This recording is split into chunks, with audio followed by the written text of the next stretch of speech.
noite, amigos, boa noite, amigas do Academia e Violão. Este é um programa dedicado à pesquisa em violão nas universidades brasileiras e fora do Brasil também. Este é o programa número 5. Nos primeiros programas da série, nós recebemos queridos convidados, recebemos Sidney Molina, Gilson Antunes, Humberto Amorim e Luciano Moraes. E hoje nós teremos o prazer de entrevistar um colega muito respeitado no meio violonístico brasileiro, grande concertista e professor de intensa atuação na Universidade Brasileira, mais especificamente no Rio Grande do Sul. Hoje conosco o Daniel Wolff.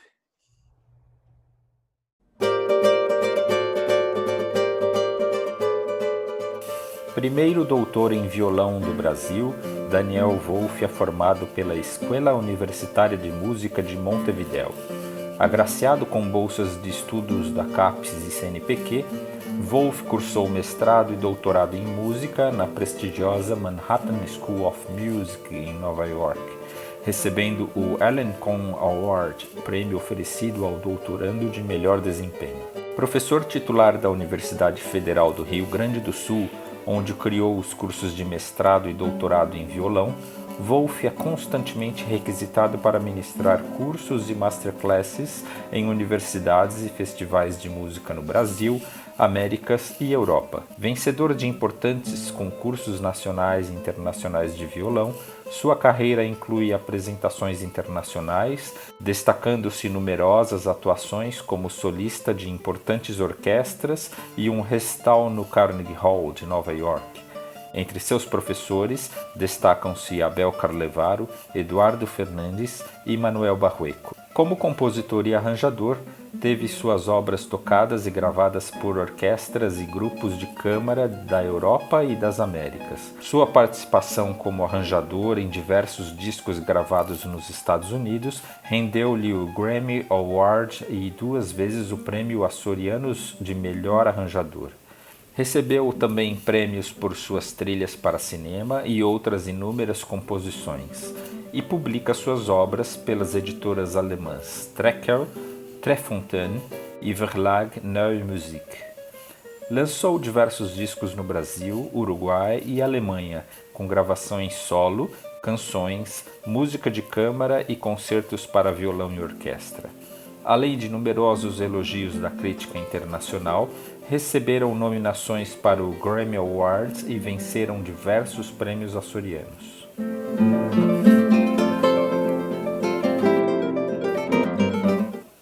Muito bem, temos conosco para entrevistar Daniel Wolff, Sidney Molina, da Faculdade de Artes Santa Marcelina, Gilson Antunes, professor na Universidade de Campinas, e o próprio Daniel Wolff, que já está conosco. Boa noite, Daniel. Um grande prazer tê-lo aqui conosco para esse 5º programa da série Academia e Violão. Seja bem-vindo. Boa noite, Cleiton. Boa noite, meus amigos. É um grande prazer estar aqui. Já tenho acompanhado os programas que já foram ao ar e vocês estão todos de parabéns por essa iniciativa e fazer esse registro tão importante, né? Eu acho que vai ser um registro histórico que vai resguardar informações que talvez a gente não teria daqui a alguns anos, né, da história do violão brasileiro. Com certeza, daqui a alguns anos, algumas informações que estão sendo discutidas nesses programas de vocês só estarão disponíveis neles. Então, é realmente uma iniciativa de suma importância, na minha opinião. Perfeito. Daniel, o nosso programa ele se dedica, em princípio, a discutir os trabalhos acadêmicos dos entrevistados, e você tem um importantíssimo trabalho sobre a transcrição para violão. Eu gostaria que você falasse para nós, primeiramente, um pouco sobre esse trabalho, fizesse um resumo, uma introdução ao nosso ouvinte sobre o seu trabalho e as características desse trabalho no aspecto acadêmico, que podem interessar tanto ao público especialista quanto ao público leigo. Pois não. Bom, meu trabalho, o nome é em inglês, né? Transcribing for Guitar, a Comprehensive Method, não, um método de transcrição para violão. E eu me interessei desde muito cedo por transcrições. Logo que eu comecei a aprender a tocar violão, quando eu era um garoto ainda, meu pai, que era médico, mas era um grande amante de música e estudou música, estudou inclusive com Bruno Kiefer, com Armando Albuquerque, com Esther Clear, estudou música a sério, né? Ele era um diletante, mas estudou contraponto, estudou harmonia, estudou canto gregoriano, orquestração, então ele tinha estudado muito. Minha mãe também tinha estudado, minha mãe inclusive era colega do Miguel Proença, e estudou composição, se formou em piano, tocava várias sonatas de Beethoven. Só que ela faleceu muito jovem, quando eu tinha recém 12 anos. Quando eu comecei a estudar violão, quando eu tinha 12 anos, ela já tinha falecido. Mas então, meu pai estudava piano e tocava peças simples, que ele não era um pianista virtuoso, né? Ele tinha muito trabalho como médico e professor universitário na área da medicina. Mas ouvindo ele tocar peças de Bach, de Mozart para piano, peças mais simples, né? Eu comecei a ter vontade de tocá-las no violão. E não havia nenhum método para ensinar isso. Bom, na verdade, quando eu era um garoto ali, eu não tinha nem lido um livro de harmonia, mal tinha um livro de teoria para aprender a ler música, assim, estava bem no início mesmo da minha formação musical. Mas eu gostei muito de fazer aquilo, então, aos pouquinhos, eu fui levando para o professor de violão, que me dava aula num curso de extensão aqui da universidade. Eu chegava e comecei, olha, meu pai está tocando essas músicas, eu escrevi, eu adaptei para violão isso aqui. E ele ficou surpreso, tipo, na segunda, terceira aula eu já estava fazendo transcrições, assim, né? Bem mal feitas, evidentemente, né? Uma pessoa que eu não tinha quase nenhum conhecimento musical. Mas à medida então que eu fui me desenvolvendo musicalmente, eu fui seguindo esse trabalho e senti uma lacuna, porque quando eu fui estudar harmonia, havia vários tratados, livros de harmonia, livro de contraponto, livro de teoria, livro de instrumentação e orquestração, mas não tinha nada que alguém que queria fazer transcrições, não existia para violão algum trabalho que ensinasse isso, né? E, em contrapartida, o nosso repertório como violonistas é muito vasto em transcrições, a gente toca muita coisa transcrita. Mesmo as obras que foram escritas para instrumentos precursores, né, como o alaúde e a vihuela, a guitarra barroca, precisam de algum trabalho de transcrição. Então eu achei que seria importante fazer algo assim, e essa foi a ideia então original, criar um método para que quem nunca fez isso e queira aprender a fazer possa se inspirar, né, possa se instruir com esse trabalho. Então o que eu fiz na época foi olhar muito como é que o método de orquestração, de arranjo, que havia já métodos de arranjo para jazz, etc., como é que eles ensinavam isso. Bom, eu vi, eles estão tentando, normalmente eles vão categorizar, né, as dificuldades que a gente tem como escrever. Já havia uma metodologia definida, né? Num método de orquestração, normalmente começava com instrumentação. Bom, vamos ensinar as características de cada instrumento, depois vamos pegar um grupo só as cordas e como é que se escreve, etc. Então havia aí uma categorização disso. Em harmonia também, nós vamos ensinar as tríades, depois as tétrades, depois vamos começar com encadeamentos, aí vão cada vez com modulações, vem depois. Existe um processo pedagógico para ensino. E a minha ideia era tentar criar algo semelhante então, com respeito à transcrição. E seguir a ideia aquela que era tentar categorizar em procedimentos que seriam usados, demonstrar como isso poderia ser feito com exemplos que eu tinha criado, ou arranjos meus, e buscar também subsídios na literatura já existente de arranjos. Assim como quando a gente lê um método de orquestração, tal combinação de flauta com violino pode dar tal som. Vejam, por exemplo, Beethoven usou isso, Schubert também.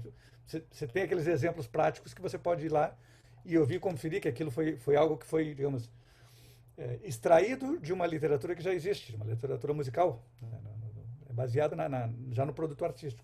Então a minha ideia foi fazer isso aí. E aí eu... Desculpa, só para elucidar ao ouvinte, você defendeu a sua tese na Manhattan School em 1998, né? Isso.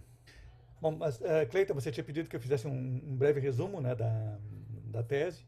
Então, a tese começa com um capítulo com considerações gerais sobre transcrição, como escolha de tonalidade, sobre o âmbito registros que vão ser abordados na melodia, se vai se usar alguma escordatura, como é que a gente pode usar digitações como ferramentas na transcrição. Em suma, aspectos gerais que poderiam ser usados em qualquer transcrição. Depois tem um capítulo específico para a transcrição de instrumentos de corda pulsada precursores do violão, como o alaúde e a vihuela. E depois eu dividi em duas grandes categorias. Uma que seria o problema de adaptar para violão músicas que foram escritas por instrumentos mais polifônicos, ou por um número maior de instrumentos. Ou seja, casos em que provavelmente a gente vai ter que cortar notas, que a música original tem mais notas do que o violão comporta. E o outro caso é o oposto. Uma obra escrita, por exemplo, para violino solo, para flauta solo, um instrumento que uma flauta só pode tocar uma nota por vez, né, com exceção dos multifônicos. Então, normalmente, a gente teria que agregar notas ao criar no violão. Então, eu resolvi pegar um caso específico de cada uma dessas duas situações para exemplificar algo que poderia ser aplicado, então, para casos semelhantes.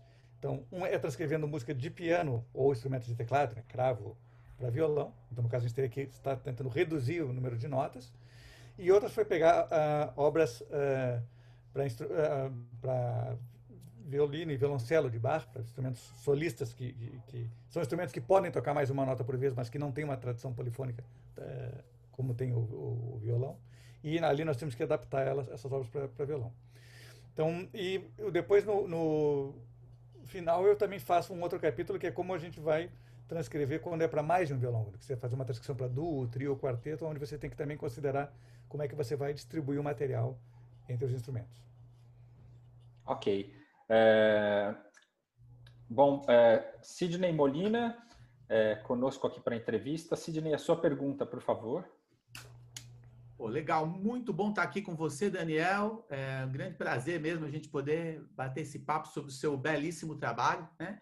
E você fez um resumo bem didático, né, para quem está nos assistindo. Quer dizer, esse capítulo sobre as necessidades gerais de uma transcrição, os instrumentos antigos, depois essa ideia de uma compressão, né, quando você tem uma coisa de teclado, ou até pode ser aplicado também para uma formação maior, e você tem que reduzir para chegar no violão solo. Depois, como você expande isso do violão, de um violino solo, você pega nesse capítulo 4, principalmente Bach, suítes para cello e sonatas e partitas de Bach, né, para violino solo, e como é que isso é expandido para adicionar notas, e depois as transcrições para mais de um violão, né? E o que eu acho muito importante, que está muito claro na sua tese, é que além de ter uma série de parâmetros técnicos que são balizas para quem vai fazer qualquer tipo de transcrição, você tem uma postura totalmente não dogmática, né, em relação às transcrições. Quer dizer, uma visão que é muito atenta ao caso a caso, né? A analisar detalhadamente cada caso e não a colocar regras que são fechadas, né? Por exemplo, você analisa no capítulo 3, um dos exemplos que você dá entre múltiplos que a gente poderia citar, a transcrição da dança espanhola número 12 do Granados, por Manuel Barrueco, né? E você comenta um momento em que um pequeno pecado de uma transcrição, que seria, por exemplo, cruzamento, o acompanhamento cruzar por sobre a melodia principal, como isso se justifica nessa transcrição do Barrueco, uma vez que, primeiro, você coloca os parâmetros ali, a melodia está estática, é uma corda mi solta num valor ritmicamente parado. O acompanhamento se dá através de uma ornamentação que dá a ele uma certa vida própria. E mesmo ele indo para uma região mais aguda do que a própria melodia, você tem também o efeito do pizzicato, que dá pelo timbre, faz com que a gente diferencie esses dois planos, né? Então, esse tipo de detalhamento é muito importante, né, para análise do caso a caso numa transcrição.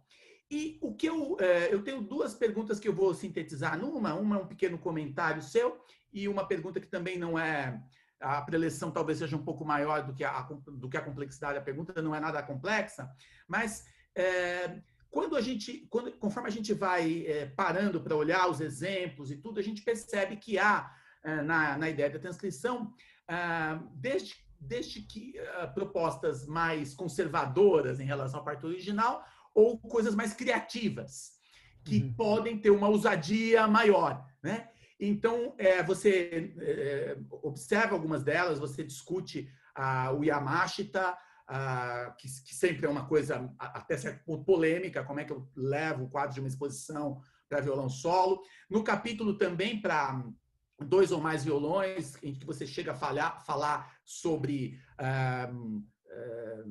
trios, quartetos de violões, com obras que tenha quarteto de cordas e violão, isso como é trazido para o quarteto de violões e tal, como o Fandango de Boccherini, né?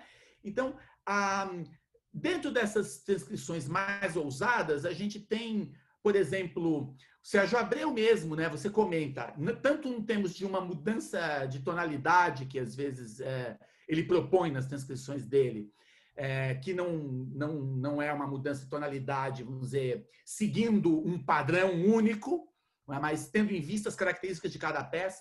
Mas ele chega, por exemplo, na Bachianas 1, na versão para 4 violões, a escrever trechos,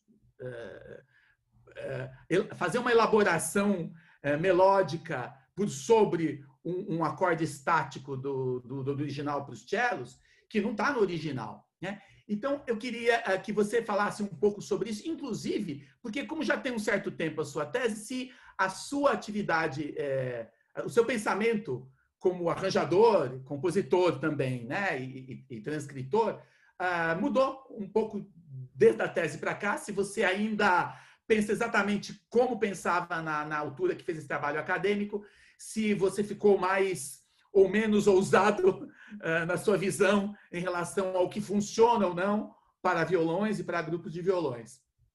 E, para complementar essa pergunta, eu gostaria que você falasse um pouquinho também da inspiração que você comenta até na introdução da sua tese, que porventura tenham tido as transcrições de Barbosa Lima para violão. Porque foram para a nossa geração, nós somos mais ou menos da mesma geração, isso era uma coisa muito única. O disco de Scarlatti, um disco inteiro tocado só com sonatas de Scarlatti para violão, acho que talvez o primeiro exemplo de um disco completo dedicado a sonatas de Scarlatti para violão solo tenha sido do Barbosa Lima, ali nos anos 70, né? E aí dali ele partiu para transcrições também muito mais ousadas, não só de música brasileira, de choro, você cita o Odeon dele lá em alguns momentos, mas também de Debussy e coisas desse tipo, né? E até a própria etimologia da transcrição, você cita o próprio Barbosa no seu trabalho, né? Dizendo que essa escritura que acontece transpassando, né? Uma coisa que transpassa a escrita, a ideia da transcrição, né? Que é uma ideia muito bonita. Então, queria um pouco uma posição sua sobre isso, sobre esse grau de ousadia das transcrições, se isso de alguma maneira mudou para você ao longo dos tempos, e um comentário sobre a inspiração do Barbosa Lima lá no início do seu trabalho nessa área. Muito obrigado. Perfeito. Tá. Vamos ver, são perguntas bem amplas, principalmente a primeira, mas vamos tentar resumir um pouquinho. Bom, de lá para cá, né, se passaram um pouco mais de 20 anos, eu gravei 11 discos, escrevi uma série de arranjos novos, vários foram gravados, vários foram publicados em diferentes editoras na Europa. Escrevi 2 balés, escrevi música para filme, então eu tive naturalmente muito mais experiência do que eu tinha ali. Mas eu diria que em termos de opinião, eu não creio que tenha mudado muito, assim, mais experiência com certeza. Se bem me recordo, não chega a ser tão opiniático assim, na tese de dizer se essas mudanças criativas são boas. Na verdade, ali, apesar de que eu muitas vezes deixei claro qual era a minha impressão, como era um trabalho de pesquisa, eu queria mostrar o que outros transcritores tinham feito e oferecer alternativas sem dizer se você deve fazer essa ou aquela. Às vezes tentar mostrar, se você entrar no mar, você vai conseguir se divertir, mas vai ter que tomar um banho depois, porque vai ficar salgado. Se não quer tomar banho, não precisa entrar no mar, você perde a diversão. Então, o que é melhor, entrar no mar ou não entrar? E cada um vai decidir qual é o seu peso, né? Mas eu tenho sempre usado muito a questão que você perguntou o que eu chamei de creative change, né, de soluções criativas. Na verdade, eu subdividiria isso em dois aspectos, né? Um são casos em que a gente, se não fizer alguma mudança criativa, o resultado da transcrição acaba não sendo tão bom. Então, ele é criativo, mas não tanto, no sentido que às vezes ele é feito mais por necessidade. E outros que, até se a gente fizesse uma transcrição literal, funcionaria bem, mas por alguma razão eu achei que mudando tal coisa seria melhor, né? E eu não vejo nenhum problema quanto a isso. Existe toda uma discussão sobre autenticidade, mas aí a gente entra naquela discussão se tocar isso no violão é autêntico ou não, ou se mesmo tocar no violão moderno com cordas de nylon ou de carbono, uma música que foi feita por Fernando Sor, num outro instrumento com cordas de tripa, seria autêntico. Eu não quero nem entrar né, nessa seara aqui agora. Mas eu tenho percebido que eu tenho usado muitas soluções criativas quando necessito, né? Teve casos, eu me lembro, por exemplo, um caso que eu revisitei recentemente, porque eu fiz uma comunicação de pesquisa no Congresso Tampon do ano passado sobre isso. Foi a transcrição que eu fiz da Sonata Tempestade, de Beethoven, para 2 violões, que foi uma sonata transcrita ainda no final dos anos 90, eu gravei no início dos anos 2000, saiu num disco na Alemanha, com meu parceiro de duo, com Daniel Güritz, alemão, e a partitura foi publicada. E eu me lembro que tinha passagens ali que eu tentei tocar como estava no piano, nós ensaiávamos muito juntos, e o Daniel é um excelente transcritor também, e nós aprendemos muito um com o outro, porque vários dos arranjos dos duos eram feitos ou por mim ou por ele, mas a gente sempre revisava juntos, né? E um dava muito pitaco nos arranjos do outro. Isso foi muito importante para nós dois, isso, né? E aí ele transcreveu todos os momentos musicais de Schubert, que nós gravamos também. Eu transcrevi as cenas infantis de Schumann. Então foi um trabalho muito proveitoso, assim, artisticamente e, inclusive, pedagogicamente para nós, né? Então, eu notei que várias coisas ali eu precisei mudar a escrita para algo mais violonístico, para um tipo de textura que Fernando Sor ou Giuliani teriam usado. E isso ficou mais parecido com o original. Então, apesar de que foi uma mudança criativa, muitas vezes isso funciona para dar o efeito. Mesmo como compositor, no meu último disco que foi lançado, eu estou lançando um disco novo agora, este ano, que vai sair em outubro. Creio que quando esse programa for ao ar, até ele já vai ter sido lançado, né? Mas o último que eu lancei antes era um disco de canções, foi lançado em 2019, ibero-americano, e que além de canções minhas, tem 2 composições instrumentais minhas. Uma delas é um trio de violões que, na verdade, é uma adaptação de um movimento do meu quarteto de cordas. Quando eu fiz essa adaptação, eu não precisei mexer muito, mas eu me lembro que eu não gostei do resultado. Aí eu comecei a escrever várias coisas que eram típicas de violão. Claro, ali eu, como era o compositor, eu tinha mais liberdade de fazer isso. Mas, ao fazer essas mudanças criativas, novamente, ele teve um efeito sonoro mais próximo com o original. E outras vezes a gente tem essas mudanças porque a gente quer realmente fazer algo por gosto artístico. Vou dar um exemplo também. Eu adaptei a quinta suíte francesa de Bach para flauta e violão, imaginando como seria uma peça, uma obra para flauta e baixo contínuo. Bom, normalmente numa obra, se eu for pegar as obras de Bach para instrumento solista e cravo obligato ou baixo contínuo, as danças, as formas bipartitas, aquelas que nós temos sempre uma repetição, ele não muda que instrumento está tocando cada material na repetição. É sempre igual, o que pode se mudar é uma ornamentação, algo assim. Mas eu achei bacana, até para botar alguma coisa que eu queria tocar no violão numa das vezes, mas é que eu achava legal com a flauta, então na repetição eu mudei isso. Isso foi puramente por desejo artístico meu, né? Totalmente ciente de que não seria uma prática de época, mas assim, eu não alterei, não botei quintas paralelas, digamos que eu não quebrei as regras de composição da época, apenas distribuí o material de forma um pouco diferente. Então, eu não vejo nenhum problema de usar isso, porque o produto artístico, assim, o requer, ou eu acho que assim o requer. E para dar um último exemplo, sem querer me estender muito, No disco que eu estou lançando agora esse ano, que é um disco só de Beethoven, totalmente com arranjos meus de obras de Beethoven, eu arranjei algumas das sonatas para piano e obras para bandolim e piano, um trio que era para violino, violoncelo e piano, e eu fiz violino, violoncelo e violão. São obras que eu achei que funcionariam muito bem no violão, mas eu também adaptei o segundo movimento da Sétima Sinfonia. Agora, eu acho que é impraticável fazer uma transcrição de um movimento de uma sinfonia de Beethoven para violão. Eu consigo, evidentemente, qualquer um de nós que está aqui nessa mesa consegue tocar o tema da Ode à Alegria no violão, ou tocar o tema da Quinta Sinfonia, mas nós não estamos... Reproduzir aquele efeito é muito difícil no violão.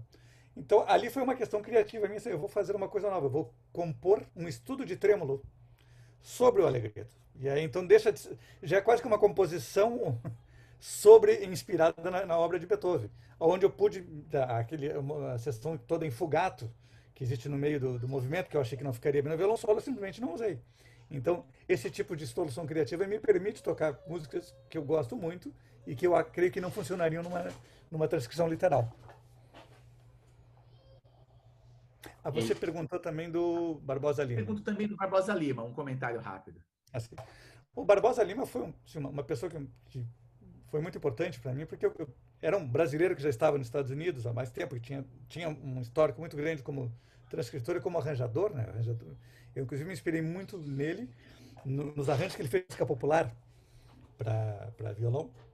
E quando eu cheguei para estudar em Nova York com o Manuel Barrueco, o meu plano era ter aulas de arranjo com o Barbosa Lima. E nós combinamos, aí eu fui, ele morava em New Jersey, lembro que eu peguei um ônibus, um trem, não lembro, eu fui até a casa dele, para fazer aula de arranjo com ele. E ele me pediu, Daniel, toca alguns arranjos aí que eu quero ouvir. E eu toquei arranjos meus, e o Barbosa Lima disse, não, eu não vou te dar aula, não. Você já está muito bom como arranjador, e eu estou gravando um disco agora, e eu não estou com tempo de fazer todos os arranjos, então eu quero que você faça alguns dos arranjos para mim. Foi uma surpresa muito grande, assim, eu tinha 20 e poucos anos, assim, um garoto começando o mestrado, assim. Ele disse, você tem certeza? Sim, sim. E aí, em seguida, eu compus arranjos que ele gravou naquele selo no Concord Records, com o Gaudêncio e o Thiago de Mello. Aí eles foram convidados para fazer um concerto com a orquestra sinfônica em Londres. O Barbosa Lima pediu para eu escrever arranjos para violão e orquestra, que ele estreou na Inglaterra. Então o Barbosa Lima foi um incentivo muito grande para mim no meu início como arranjador. Gilson Antunes conosco, então passamos à pergunta de Gilson. Por favor, Gilson. Olá, Daniel, boa noite. Olá, Cleiton, Sidney, é um prazer estar com vocês todos novamente aqui. Ô Daniel, antes de fazer minha primeira pergunta, mais um parênteses aqui, né? O seu mestrado, ele foi em performance, só para quem está nos assistindo entenda melhor, né? Você deu um recital e escreveu um texto a respeito desse recital, foi isso? Não, na Manhattan School of Music a gente tinha recitais para fazer e tínhamos que escrever vários textos para disciplinas teóricas, mas a gente não precisava escrever um texto sobre o recital. Então, eu lembro na época que eu fiz um trabalho sobre uma das peças do Arthur Campella, sobre a balada. Né? Ninguém tinha tocado Arthur Campella para violão, fora o próprio Arthur Campella. Eu conheci ele lá em Nova York e quando eu toquei ele falou, rapaz, nunca ninguém tocou minhas músicas, só você. Hoje ele é um cara super conhecido, né, na época. Né? Eu fiz um outro trabalho sobre a ornamentação barroca, então foram vários trabalhos curtos, mas não havia uma tese e nenhum trabalho sobre o recital. O recital era só o próprio recital mesmo. Ok. Eu me lembro do Paulo Pedrassoli tocando a balada. É uma que você grita, não é? Isso. Mas acho que foi depois. Daniel, então eu vou expandir um pouco a questão da sua tese, né? Mas que tem a ver também com ela, né? Que é a relação você utilizou as transcrições durante a sua carreira como concertista, né? E você teve uma formação bastante rígida com relação à performance, né? Você estudou com Eduardo Fernandes e Carlevaro lá no Uruguai, né? Depois você teve outro concertista ali, o Barrueco, né? Lá nos Estados Unidos, né? E depois estudou com um violonista-compositor que foi o Marc Del Priore, né? E o Barrueco é uma pessoa bastante rígida com relação à escolha do repertório e tudo mais, né? A gente vê isso em cada aluno deles, né? Especialmente na época que eles estão na escola ainda estudando, né? Ele separa rigorosamente a questão do repertório, como você bem sabe. Né?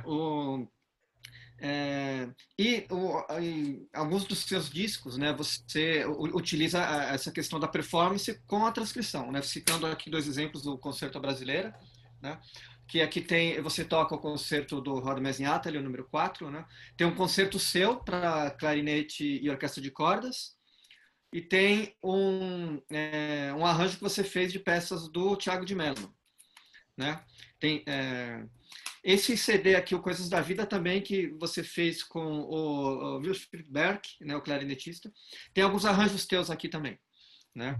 E além de outras peças. Então você alia exatamente essa questão do seu doutorado com a sua atividade como concertista mesmo, né?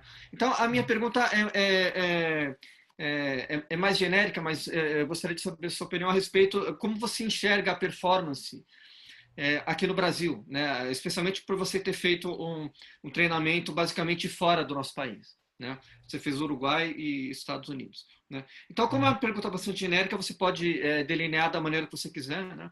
Mas você pode falar, por exemplo, como você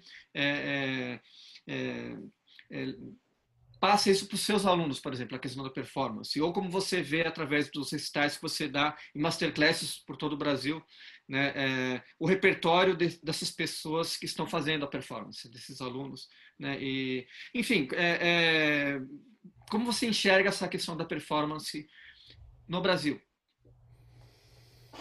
É um tema bem amplo, né, Gilson? Vamos dizer assim, que para começar, nós temos, claro, uma tradição violonística aqui no Brasil muito grande, né? De muitos anos de grandes violonistas, de Garoto e Guilherme Armando Reis, e Turíbio Santos, e o Du Abreu, e o Du Assad, e tem tantos mais nomes, o pessoal que entra um pouco mais para o âmbito popular, como o Bellinati, o Marco Pereira, e, bom, tem muitos outros nomes aqui que eu poderia citar, evidentemente, e grandes professores de violão, como Edelton, Henrique Pinto. Então, assim, a gente teve, acho que desde o princípio no Brasil, uma formação muito, muito sólida de violão, e eu creio que isso se reflete no nível de performance que nós temos aqui, que é excelente, e, assim, eu não me deixa nada a desejar nas vezes que eu tive a oportunidade de dar aulas em universidades, em festivais de música no exterior, nunca me deixou nada a desejar o que eu vejo lá com o que eu vejo aqui. Normalmente aqui até tenho encontrado um nível melhor, assim. Então eu vejo um comprometimento muito grande dos alunos e não só em fazer uma boa performance, é interessante como a gente está conseguindo manter uma série de atividades voltadas ao violão que estimulam a performance, né? Quantos eventos nós temos aqui, sem contar os que vocês estão envolvidos, como o Musicalis, ou o Vital Medeiros, ou o Festival de Violão da URGS, que eu organizo, esse festival que a gente teve agora, esse circuito da Assovio Vertentes. São muitos, o Edelton organizou vários eventos, o Henrique Pinto, quando vivia, fez muitos desses eventos, né? Então, isso tem sido, acho que, muito importante, porque divulga muito as informações sobre performance, né? Porque a performance, eu creio que a gente não deveria se basear para avaliá-la apenas no nível de performance, mas também o que é produzido em termos de material didático que possa ajudar outras pessoas e o que é produzido artisticamente, né? Então, eu tenho visto assim, um nível excelente de performance aqui e tenho percebido, quanto à questão do repertório, é interessante porque, de uma certa forma, no mundo do violão como um todo, houve o pessoal muitas vezes se trancou num repertório muito pequeno, me parece, né? Muita gente tocando as mesmas coisas. E isso, quando a gente vai em concursos, principalmente nos grandes concursos internacionais, você vê todo mundo tocando a sonata do Antônio José ou a sonata do Rinaster, que são grandes obras, né? Mas nós temos assim um repertório que é relativamente restrito, que é tocado pela maioria das pessoas, ou nós temos algum violonista que faz um esforço específico para sair disso, como sei lá, o Lembrimo, que nós perdemos há pouco, que foi uma pessoa que, apesar de que tocou o repertório tradicional do violão, todo, ou ele, uma boa parte, se esforçou muito por conquistar compositores de vanguarda, compositores diferentes daqueles, digamos, que Segovia tinha chamado para produzir para o instrumento. Eu tenho notado, então, assim, de uma certa forma, que o nível de performance está muito alto, mas eu sinto que falta um pouco de variedade, de explorar algo que, por exemplo, que você, Gilson, fez muito bem, que é de você tem 50 obras escritas para você, ou mais de 50, né? Então, eu quando eu era já desde garoto, quando eu estava estudando violão, eu conhecia esse cara, estuda composição. Escreve alguma coisa para mim. Não queria nem saber se o cara era bom, se já escrevia há muito tempo. Não. Vamos começar a criar material. Né? Vamos incentivar o. Quando eu tenho algum aluno na URGS que quer tocar alguma peça composta por um aluno de composição da universidade, eu encorajo muito. Claro que eu não vou deixar ele tocar só isso, porque em termos de formação ele também tem que passar, tem que tocar as obras de Villa-Lobos, etc. Mas eu acho muito importante isso. E eu sinto que nós talvez estamos deixando um pouco a desejar ainda nesse aspecto. Né? Que bom que nós temos agora alguns concursos de composição, tem algumas iniciativas, o concurso Novas, que a Elodie fez, por exemplo, que incentivou muita gente a compor para violão. Eu acho que iniciativas como essa são muito boas. Né? Então, eu gostaria muito de ver isso aumentando aqui a gente ter um repertório crescente e mais violonistas tocando esse repertório crescente. Daniel, uma questão bastante interessante é que você é um profissional, digamos assim, multitarefas, né? Atua em diversas frentes. Você atua na performance, atua no ensino, atua na gestão acadêmica, né? É compositor, né? Faz transcrições, né? Então você tem uma série de atividades que você desenvolve paralelamente. Atividades essas que, por exemplo, somente a performance já demandaria um tempo integral de atividade, né? E eu sou testemunha de que realmente, quando você veio aqui à universidade, aqui no Ceará, você apresentou um concurso, um concerto com um repertório de altíssimo nível e com extrema qualidade, né? A mesma coisa acontece quando a gente pega a sua produção acadêmica, a sua gestão profissional dentro da universidade, né? Então, a minha pergunta é sobre justamente isso, sobre a questão da gestão da carreira, né? Porque você já realizou ali uma tese em uma das frentes que você exerce, né? O seu mestrado, você já nos explicou que foi na performance em relação ao recital, né? Ou seja, você está o tempo todo passeando por essas diversas frentes, né? Como faz para manter essa produção sempre em alto nível, né? Obviamente tem aí muito trabalho e muito talento envolvido, né?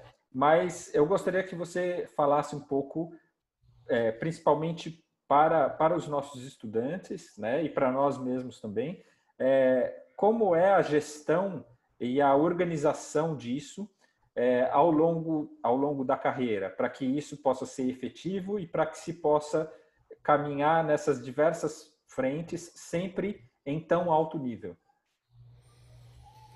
Bom, muito obrigado. Não sei se eu concordo 100% com você, né? Porque eu, como sou muito exigente comigo mesmo, eu sempre acho que algo que eu fiz poderia estar melhor, né? Mas se você gostou do nível e outras pessoas também, eu já fico bem satisfeito. Mas é difícil tentar explicar isso, né, em poucas palavras, mas se eu tentar resumir um pouco, vou tentar pegar dois aspectos que eu acho que duas dicas, digamos assim, que poderiam ajudar principalmente o pessoal que está iniciando a carreira.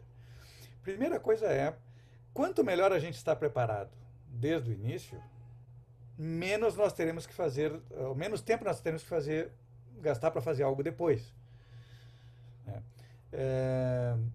Por exemplo, ontem, né, assistindo ontem no último programa de vocês, que o Gilson deu entrevista, ele comentou da importância que ele via de técnica pura. Eu não vou entrar no mérito de ser melhor técnica pura aplicada aqui, mas o estudo de técnica, seja como for, me parece que é algo importante.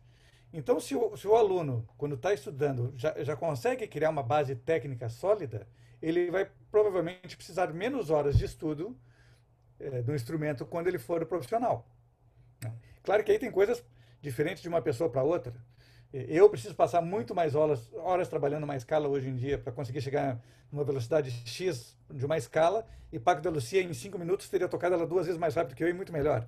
Mas é porque o Paco tem uma velocidade, ou tinha, né, falecido, tinha uma velocidade sobre-humana. Então, mas dentro do que eu necessito, o fato de eu ter tido bons professores e ter gastado muito tempo numa formação técnica, quando eu era estudante, me ajudou, né? Da mesma maneira, a gente tinha aula de harmonia, como todo mundo tem hoje aula de harmonia na faculdade. Mas eu, antes mesmo de entrar na faculdade, quando eu ainda estava no colégio, eu me lembro que eu queria estudar harmonia.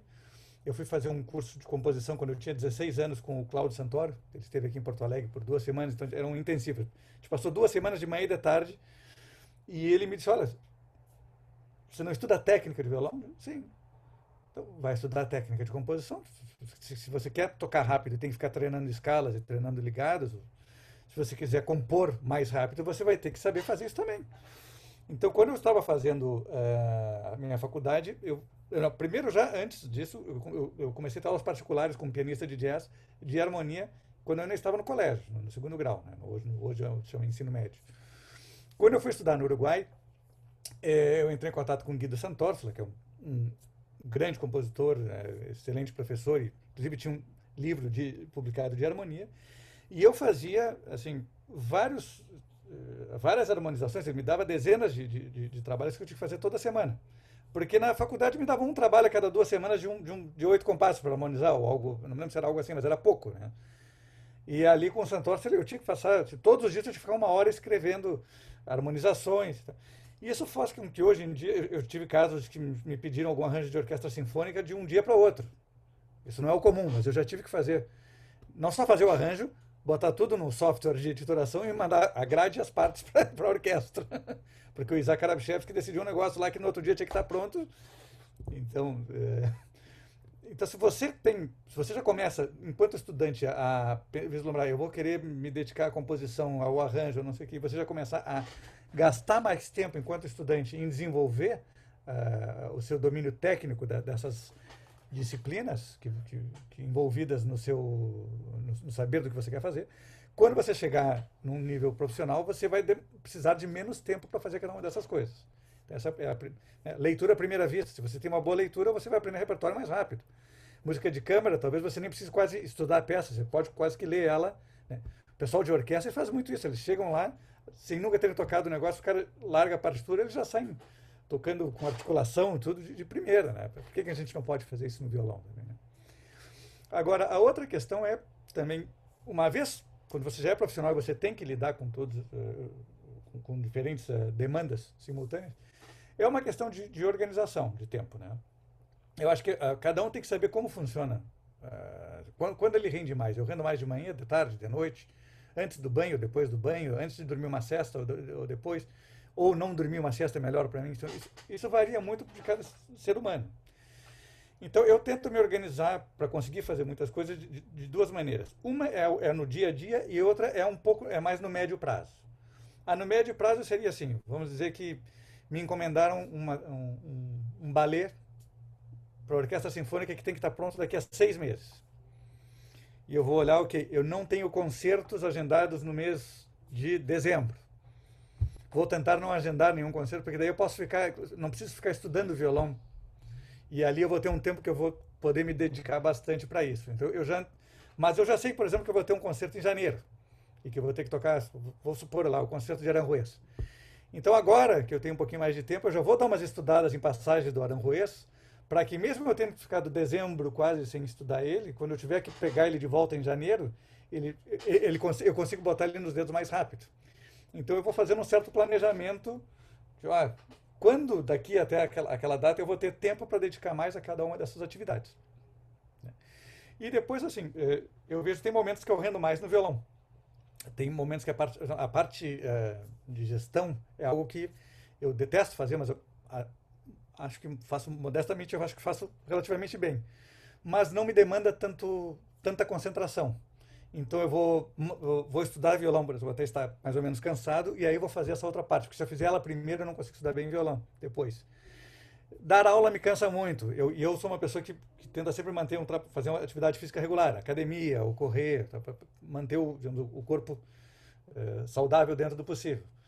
Então eu já agendo, agora na pandemia está diferente, evidentemente, mas numa época normal, as minhas aulas se terminavam às 6 da tarde. O horário que eu ia para a academia fazer ginástica era justamente ali. Eu saía da faculdade muito cansado, sem condições de produzir algo naquele momento. Mas então aquele era o momento que eu vou parar, vou correr numa esteira, vou puxar ferro. E isso não só vai fazer bem para o meu corpo, como também vai espairecer minha mente. Então, quando eu voltar para casa 1 hora depois de tomar um banho, eu já vou, digamos, estar quase que novo em folha para poder. Agora eu vou trabalhar num arranjo que eu não tive tempo durante o dia. Né? Então, essa organização de médio prazo e no diário eu acho muito importante para a gente conseguir conciliar essas atividades todas. Perfeito. Obrigado pela resposta. Sidney? Pois é, Daniel, essa minha pergunta também é dividida em duas etapas, mas ela também, aparentemente, essas duas coisas não teriam relação, mas eu acho que, no fundo, você vai perceber que tem alguma conexão. Tá. A primeira parte, ela diz respeito ao lado de professor de composição, da relação com o ensino de composição. E a segunda parte com a própria experiência sua em performance, ela complementa um pouquinho o que o Gilson perguntou a você há pouco tempo. Né? Em relação ao ensino de composição, a gente nota que muitas vezes os estudantes de composição, eles, enfim, na hora de aprender orquestração e tudo, eles acabam tendo detalhes sobre escrita, sei lá, para harpa, para alguns instrumentos até mais exóticos, né? Às vezes nem tão usuais dentro da orquestra, mas é raro que a escrita para violão faça parte dos estudos da aula de composição. Né? E, no entanto, muita gente acaba tendo que escrever para violão, arranjo, ou, enfim, encomendas que podem aparecer e tudo. Né? Então, como é que você vê isso? Acredito que você seja uma das pessoas, quando você vai dar aula de composição, quando você vai dar alguma disciplina que é oferecida para os alunos de composição, essa sua experiência e também da relação do violão e a transcrição, e como compositor e arranjador, você seja uma das autoridades, vamos dizer assim, até por conta de que isso faz parte da sua pesquisa acadêmica, né? Nessa área. Então, eu queria que você falasse um pouquinho sobre esse tema, sobre a importância e a necessidade de os estudantes de composição terem uma noção mais exata, né? Uma prática até, da escrita para violão.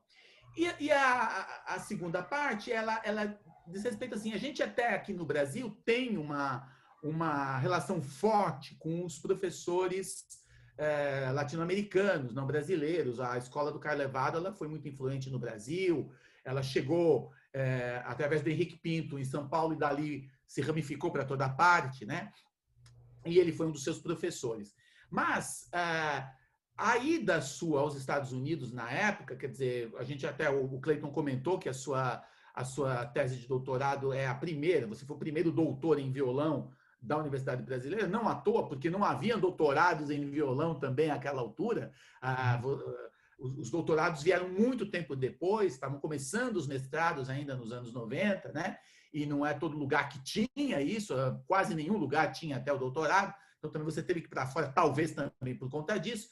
Mas o fato de você ter tido aula já no mestrado com um grande concertista como o Barrueco, eu queria que você fizesse um comentário sobre o que você colheu na didática desse grande concertista e professor, né, e que você trouxe de uma maneira pioneira aqui para somar com as escolas violonísticas mais usuais aqui. A forma do Barrueco trabalhar, o que te surpreendeu nisso? Você já vinha com essa formação, Eduardo Fernandes, Carlevado? Houve alguma coisa ali no grau de exigência dele, na forma como ele trabalhou, que você fala, puxa, isso aqui eu não pensava dessa forma, eu posso aprimorar nesse sentido? o Gilson até falou sobre rigor de repertório, mas sobre mesmo o jeito de estudar, o jeito de encarar o instrumento, né? Até porque as primeiras informações que chegaram sobre o Barrueco como didata, até sobre ele de uma maneira mais próxima, vieram de você. Àquela altura, o Barrueco acho que nunca tinha tocado no Brasil ainda, né?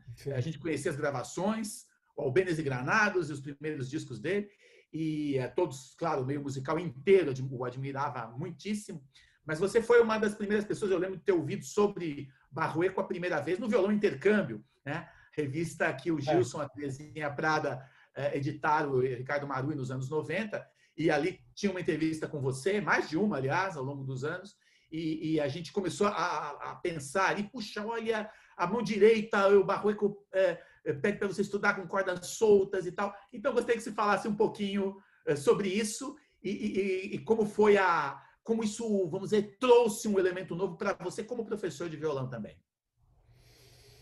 Bom, vou começar por essa última parte, são duas perguntas amplas, né? Bom, o Barrueco, assim, eu considero que eu tive muita influência dele como professor. Na verdade, eu tive muita influência como professor dele, acho que do Carlevaro e do Eduardo Fernandes. Todos os meus professores, mesmo Eduardo Castanheira, com quem eu tinha estudado aqui em Porto Alegre antes de estudar fora, também teve. Todos eles tiveram alguma influência na minha formação e na maneira como eu ensino, né? No caso do Barrueco, teve uma coisa interessante para mim, que era o seguinte: eu havia estudado, então, com Castanheira, que havia sido aluno de Carlevaro. Depois fui estudar no Uruguai com Carlevaro, e com Eduardo Fernandes, que havia sido aluno de Carlevaro. Então, digamos, todos os meus professores, e eles tinham muitas diferenças entre eles, o que é uma coisa que eu considero saudável, até para você ouvir pontos de vista diferentes. Mas, assim, o Barrueco foi o primeiro que eu peguei fora da escola Carlevaro. E eu tinha, várias das coisas que eu tinha aprendido com o Carlevaro, com os alunos dele, eu já tinha quase como um dogma, né? Não é que eles me passaram que isso fosse como dogma, mas é aquilo que você sempre ouviu aquela coisa, então você imagina que todo mundo diz, sal faz mal, não pode comer sal demais. Aí um dia você vai... Não, na verdade o vilão é o açúcar, não é o sal. Puxa, nunca pensei nisso, né? Então, eu me lembro que a gente teve algumas discussões até sobre questões técnicas no início, por causa de diferenças dele. E eu cheguei assim, pronto, olha, tendo lido o livro do Carlevaro, etc., eu tenho argumentos sólidos para dizer por que a mão direita tem que ser assim e a mão esquerda tem que ser assada, etc. E ele me deu argumentos sólidos também para defender ideias que não eram as mesmas, né?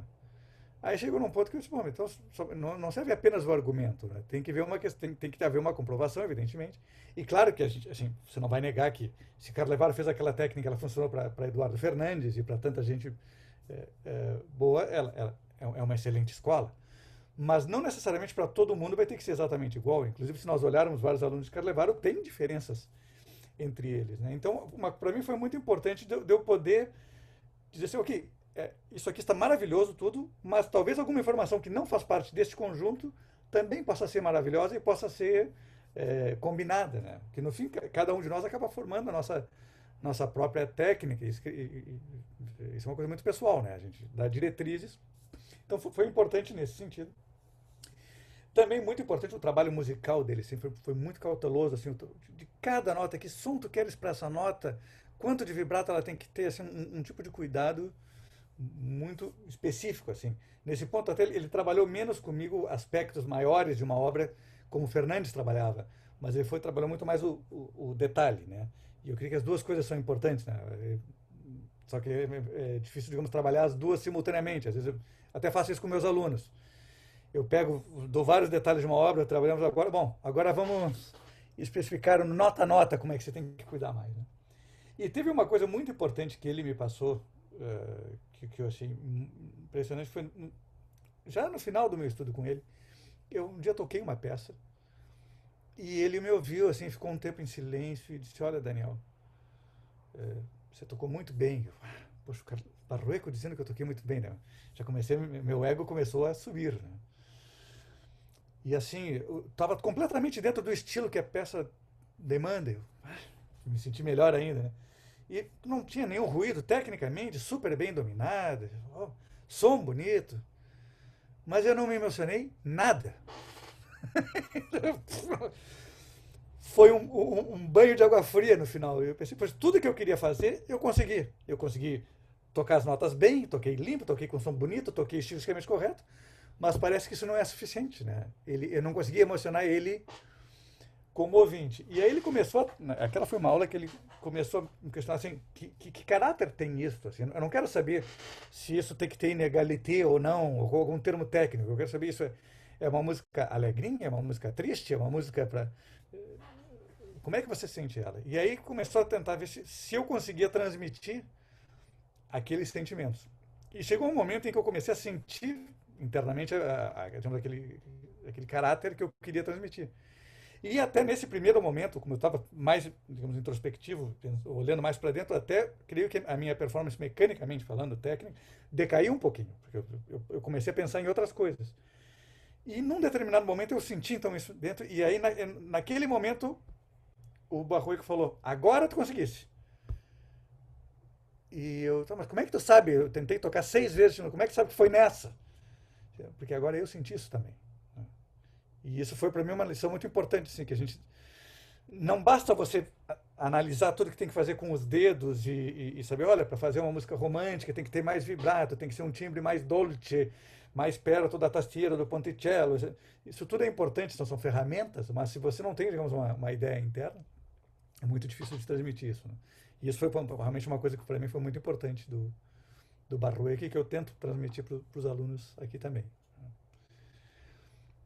Muito legal. E a outra rapidinho sobre o violão dentro do ensino de composição, né? Dos alunos de composição terem mais contato com a escrita violonística. Realmente, isso tem... eu acho que isso é pouco trabalhado, né? O que é uma pena, porque é um instrumento que tem sido muito, muito utilizado. E normalmente os violonistas, por terem um repertório... Isso mudou um pouco, mas até pouco tempo atrás nós não tínhamos um repertório de peso de outros compositores escrevendo para a gente, como compositores não pianistas escrevem para piano, compositores não violinistas escrevem para violino. Para violão, uma coisa, até bem pouco tempo, era bem mais complexa, né? Então, assim, normalmente o que tem acontecido é que um compositor, quando escreve uma obra para violão, talvez tenha mais chance de ter essa obra tocada do que um compositor pouco conhecido, né? Do que para violino, digamos. Mas se você olhar, eu fui professor de instrumentação e orquestração na universidade, logo que eu entrei aqui na URGS. E se você olhar os livros texto que se usam para essas disciplinas, eles têm algo sobre violão, mas é muito básico. Inclusive, muitos deles, assim, a nota mais aguda que dá para tocar no violão é o Mi, da 12ª corda. A gente consegue até o Si, alguns violões tem um Dó, você tem harmônicos, sabe? Então, é um erro crasso, assim. Qualquer compositor que lê só aquilo ali não vai passar dessa nota. A gente tem pelo menos uma quinta mais ali tranquilamente.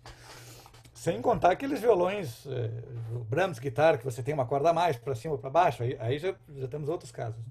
Então eu creio que é algo que falta, mas eu tenho notado que muitas vezes que isso é suprido pelos próprios alunos de violão, né, quando incentivados a trabalhar com os compositores, né. Eu não sei responder o outro aspecto da questão que você perguntou, quando eu dou cursos de composição, eu não saberia responder porque eu não dou.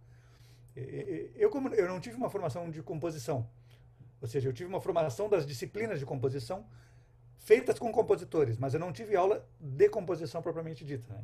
Então eu não me considero uma pessoa capaz de fazer talvez eu seja capaz, mas eu nunca me aventurei a dar aulas de composição. No máximo faço palestras ou cursos sobre as minhas composições. Até casualmente, a primeira vez que eu ia fazer algo mais intenso sobre isso ia ser agora durante a pandemia, e acabou sendo postergado.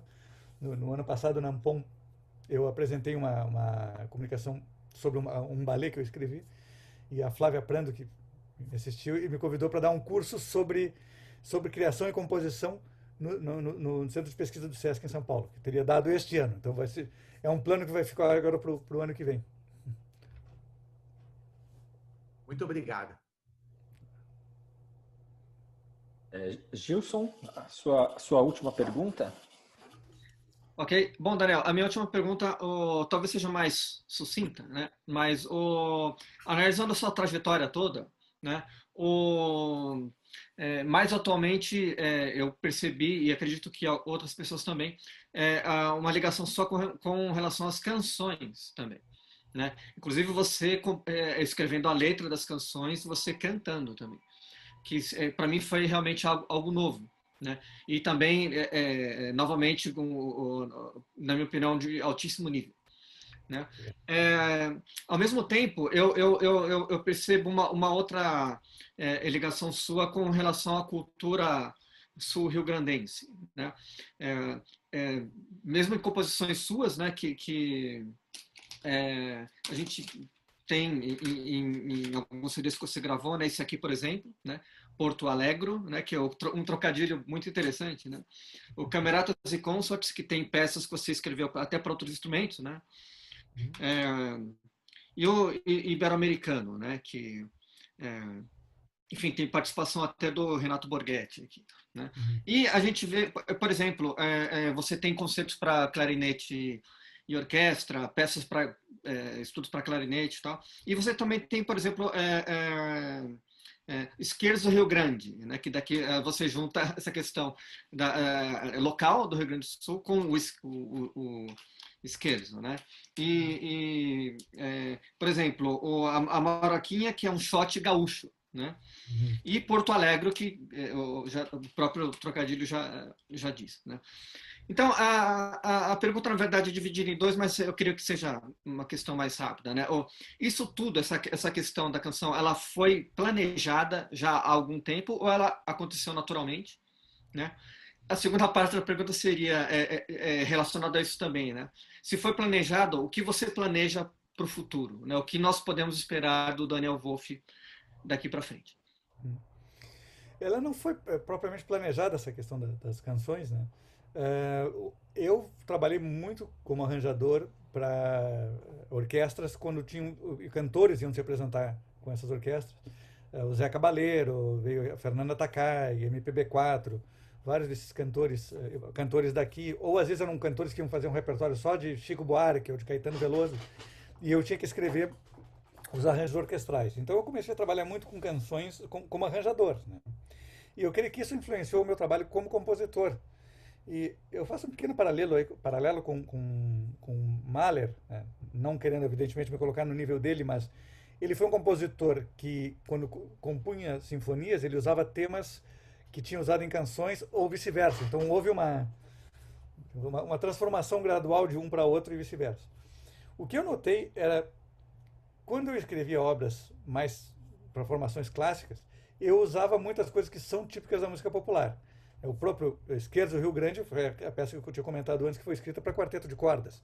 Mas é um chamamé, que é muito tocado aqui nas guitarreadas aqui do Rio Grande do Sul, da Argentina e do Uruguai. Né? Aqui na região do Pampa a gente tem muito em comum culturalmente com eles.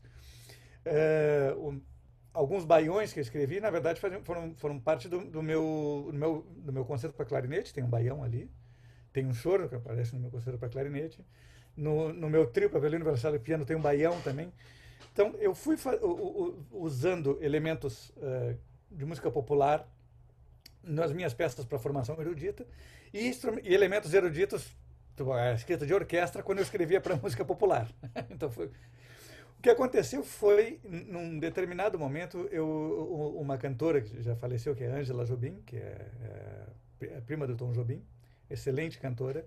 E ela ouviu algumas das minhas músicas, que eram músicas instrumentais, e ela que me disse, olha, escuta, isso aqui são canções.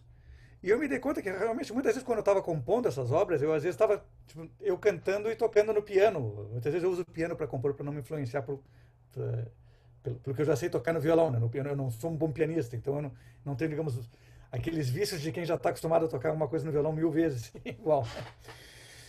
E eu comecei a me dar conta que realmente eu estava cantando essas coisas, elas poderiam ser canções, né? Mas eu não tinha pensado em escrever a letra. A Ângela foi que começou a recomendar bons letristas e eu comecei a fazer esse trabalho de canções e aí isso foi desenvolvendo, né? E acabei gravando já 2 discos de canções e estou agora, durante o período da quarentena, eu compus algumas canções novas com um parceiro aqui que é o Raul Elvanger, que é também um grande letrista e grande compositor. Ele teve músicas gravadas pela Elis Regina, pela Mercedes Sosa, batia a bola com o Chico Buarque lá naquele campinho do Rio de Janeiro, e a gente vai gravar um disco agora com canções que nós compomos nesse período. Então foi algo que foi surgindo aos poucos. E você perguntou o que esperar para o futuro. Olha, eu espero seguir De preferência, eu queria poder aumentar mais o meu trabalho de composição em várias frentes e reduzir a parte de gestão, que é algo que a universidade demanda muito e é bem cansativa, né?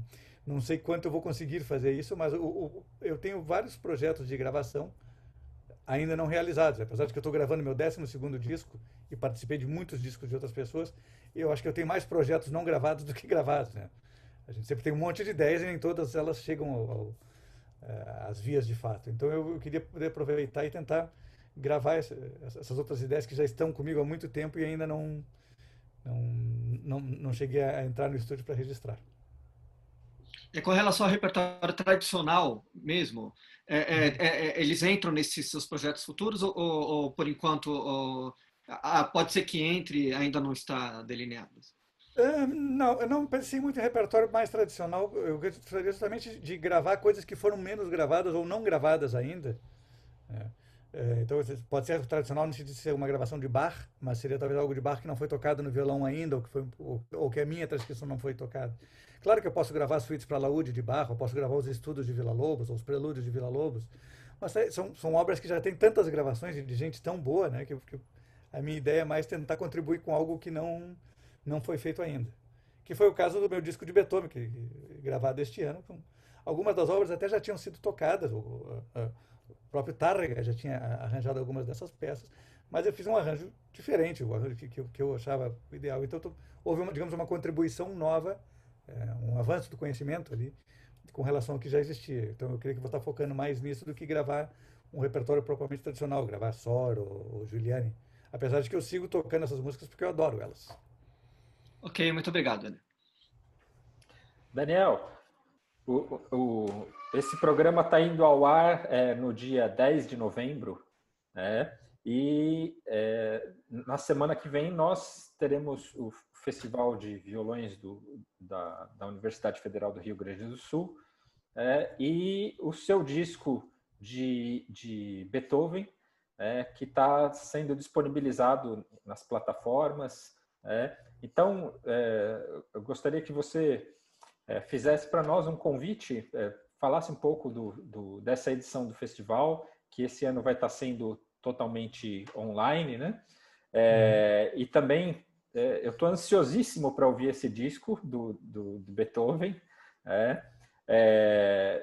e aproveito na minha última intervenção aqui também em deixar altamente recomendada a leitura da sua tese. O texto em inglês é extremamente fluente, extremamente acessível. A tese realmente é um manual muito crítico e claro das possibilidades de transcrição para violão. Eu acho que é a leitura obrigatória para os praticantes da transcrição, os praticantes do arranjo. Quero parabenizá-lo. Mas aí, nas suas últimas palavras, então, eu gostaria que você falasse um pouco sobre essa edição do festival e o disco que está saindo nas plataformas, para que a gente possa acompanhar esses próximos passos. Este ano, então, teremos de 17 a 21 de novembro o 12º Festival de Violão da URGS, sendo feito de forma totalmente online e gratuita. As atividades vão ser todas transmitidas pelo canal do YouTube do festival, e quem quiser, inclusive, se inscrever nas atividades pedagógicas gratuitamente, vai poder receber depois certificado reconhecido pelo MEC, fornecido pela universidade. Então, podemos botar talvez aqui nos links aqui do YouTube, dessa nossa conversa, os links para inscrições e para o canal do YouTube. Então, teremos, assim, 17 a 21 de novembro, sempre concertos à noite e atividades didáticas de manhã e de tarde, que incluem masterclasses, comunicações de pesquisa, mesas redondas, palestras, um curso sobre como fazer produção de vídeos para violonistas, agora que a gente está tendo que gravar tanta coisa em casa, curso de leitura à primeira vista, uma série de discussões que vão ser bem, bem bacanas, e com profissionais de aproximadamente 10 universidades aqui do Brasil, incluindo meus companheiros de mesa aqui, que estão falando da Academia do Violão, e também participantes da Argentina, do Chile, da Bielorrússia, da Colômbia, dos Estados Unidos, Itália, México, Portugal. Uma boa parte disso é graças a um apoio muito importante que nós recebemos do Tom Patterson, professor de violão do Bolton Guitar Studies, da Universidade do Arizona, e ele, alguns dos seus doutorandos que ganharam inúmeros concursos internacionais vão gravar alguns dos concertos e participar de algumas atividades. O próprio Tom vai dar uma palestra, um masterclass, e também uma parceria muito legal com o acervo digital do violão brasileiro, né? Que vai estar fazendo a divulgação do evento, e depois alguns dos concertos, ou trechos dos concertos, vão ser reproduzidos com matérias já no canal do acervo. Você tinha perguntado também... Sobre o disco? Ah, sim. Quanto ao disco Beethoven, foi um disco todo produzido este ano, né? Nós estamos celebrando os 250 anos do nascimento de Beethoven. Eu já tinha gravado uma sonata dele para 2 violões alguns anos atrás, com o meu parceiro de duo na Alemanha. E agora resolvi fazer um disco, então, com muitas obras para violão solo, algumas recém-transcritas, outras que eu já tinha arranjado há mais tempo, e incluí um trio para violino, violoncelo e violão, e algumas peças com piano também. E são todas obras que nunca tinham sido gravadas no violão, ou pelo menos que esse arranjo que eu estou gravando nunca tinha sido gravado. Então, de certa forma, é um Beethoven inédito, né? E inclui o meu estudo de trêmulo sobre o Allegretto da Sétima Sinfonia. Esse disco foi feito, eu produzi uma boa parte dele, mas também com um aporte importante do programa de pós-graduação em música da URGS. Então, ele também vai fazer parte da série Música em Performance, que é a série de gravações do programa editorial do nosso programa de pós-graduação em música.